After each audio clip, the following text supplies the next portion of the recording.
Kita hidup di zaman ketika emosi bergerak lebih cepat daripada akal. Amarah menyala sebelum nalar sempat berdiri. Ketakutan mengambil alih sebelum fakta sempat bicara. Dan kita seringkali menyerahkan kendali hidup kita pada sesuatu yang seharusnya kita kuasai. Namun ada jalan lain. Jalan yang sunyi, keras, dan jujur. Jalan yang tidak menjanjikan kenyamanan, tetapi memberi kekuatan. Kita tidak memilih apa yang terjadi pada kita. Dunia tidak pernah menandatangani kontrak untuk bersikap adil. Kehilangan, hinaan, kegagalan, semua datang tanpa izin. Tetapi ada satu wilayah yang tetap menjadi milik kita sepenuhnya. Cara kita merespons. Di sanalah kebebasan sejati bersemayam. Seorang filsuf Romawi pernah menulis, manusia tidak terganggu oleh peristiwa, melainkan oleh penilaian mereka terhadap peristiwa itu. Kalimat ini bukan penghiburan, ia adalah tantangan. Jika penderitaan kita bersumber dari penilaian, maka tanggung jawab ada di tangan kita. Tidak ada tempat bersembunyi, tidak ada kambing hitam. Kita sering berpikir bahwa emosi adalah sesuatu yang harus diikuti. Padahal emosi yang tidak dikendalikan adalah tiran. Amarah yang dibiarkan tumbuh akan memerintah pikiran. Ketakutan yang dipelihara akan mengurung keberanian. Kesedihan yang dipeluk tanpa jarak akan melumpuhkan langkah. Seorang kaisar yang memimpin di tengah perang dan pengkhianatan menulis untuk dirinya sendiri, kamu memiliki kuasa atas pikiranmu, bukan atas peristiwa di luar. Sadari ini, dan kamu akan menemukan kekuatan. Ia tidak menulis untuk dunia, ia menulis untuk bertahan. Dan dari sanalah kita belajar, kekuatan sejati tidak berisik, ia tidak perlu diumumkan. Ia tampak dalam diam seseorang yang tidak bereaksi berlebihan, dalam keteguhan seseorang yang tidak goyah oleh pujian maupun hinaan. Kita sering bertanya, mengapa ini terjadi pada saya? Pertanyaan yang lebih berguna adalah, apa yang dituntut dari saya saat ini? Bukan untuk mengeluh, melainkan untuk bertindak dengan bermartabat.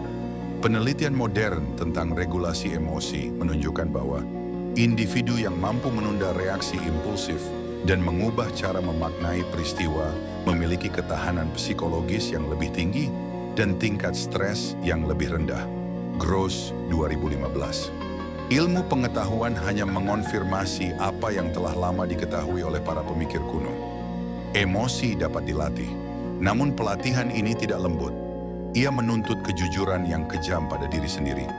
Ia meminta kita mengakui bahwa sebagian besar penderitaan kita bukan berasal dari dunia, tetapi dari pikiran yang tak terjaga. Seorang guru tua pernah mengingatkan, jangan berharap segala sesuatu terjadi seperti yang kamu inginkan. Haraplah agar segala sesuatu terjadi sebagaimana adanya, maka hidupmu akan tenang. Ketenangan bukan berarti pasrah tanpa arah. Ketenangan adalah fondasi untuk bertindak tepat. Orang yang tenang melihat lebih jernih. Orang yang jernih bertindak lebih efektif. Kita tidak menjadi kuat dengan menghindari rasa sakit. Kita menjadi kuat dengan tidak diperbudak olehnya. Saat hinaan datang, kita belajar bertanya, apakah ini benar? Jika benar, kita memperbaiki diri. Jika tidak, kita membiarkannya berlalu. Tidak semua suara layak tinggal di kepala kita. Saat kehilangan datang, kita berduka, tetapi kita tidak tenggelam. Kita ingat bahwa segala sesuatu yang kita miliki bersifat sementara. Kesadaran ini tidak membuat hidup dingin, ia membuat hidup berharga. Seorang filsuf Yunani berkata dengan tajam, kesulitan menunjukkan siapa diri kita sebenarnya. Bukan keberhasilan yang membentuk karakter, melainkan tekanan. Di bawah tekananlah topeng runtuh dan inti diri terlihat. Maka setiap kesulitan adalah ujian, bukan untuk menjatuhkan, tetapi untuk memperlihatkan. Kita adalah generasi yang lelah secara mental, bukan karena beban terlalu berat, tetapi karena pikiran terlalu berisik. Kita menghabiskan energi untuk hal-hal yang berada di luar kendali, lalu kehabisan tenaga untuk hal-hal yang seharusnya kita kuasai. Hari ini kita berhenti, kita menarik garis yang jelas. Ini dalam kendali kita, ini di luar kendali kita. Yang pertama kita kerjakan dengan sepenuh hati, yang kedua kita lepaskan tanpa drama. Bukan karena kita lemah, tetapi karena kita disiplin. Disiplin adalah bentuk cinta tertinggi pada diri sendiri.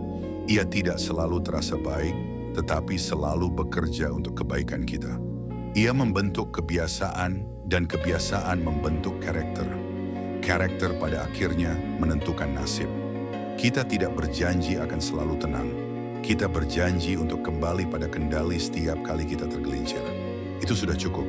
Dan ketika dunia kembali bergejolak, karena ia pasti akan kita berdiri dengan sikap yang sama. Punggung tegak, pikiran jernih, hati terkendali. Bukan untuk menjadi kebal, tetapi untuk menjadi teguh. Karena pada akhirnya kemenangan terbesar bukanlah menaklukkan dunia, melainkan menaklukkan diri sendiri.